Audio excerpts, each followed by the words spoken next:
रिफॉर्मेट्स की रिएक्शन। इसके अंदर क्या होता है कि सबसे इंपॉर्टेंट रीजन होता है, इसके अंदर जिंक का यूज किया जाता है, जिंक मेटल का। जिंक मेटल से यहाँ बनाया जाता है अल्फा ब्रोमो एस्टर से जिंक इनोलेट। जिंक इनोलेट बन गया, उसकी रिएक्शन करवाई जाती है एल्डिहाइड या फिर कीटोन के साथ।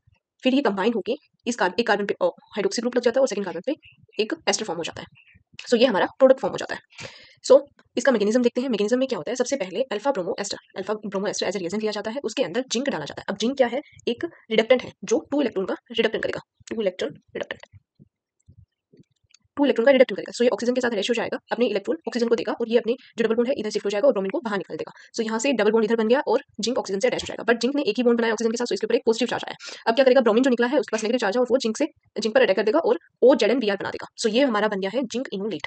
अब जिंक इनोलेट की कुछ खासियत होती है। जो फर्स्ट वन है, नॉट रिएक्टिव टुवर्ड इटसेल्फ, मतलब कि अपने आप से रिएक्टिव नहीं होता। Second, no self condensation occur during zinc enolate preparation, मतलब जो जिंक इनोलेट बना है उसका और इसी रिएक्शन में जो हमारे पास अल्फा ब्रोमो एस्टर है उसके साथ रिएक्शन नहीं करेगा। सो सेल्फ कंडेंसेशन इस रिएक्शन में नहीं होता। नेक्स्ट, रिएक्टिव टुवर्ड एल्डिहाइड और कीटोन ओनली, ये रिएक्टिव होता है एल्डिहाइड और कीटोन के साथ।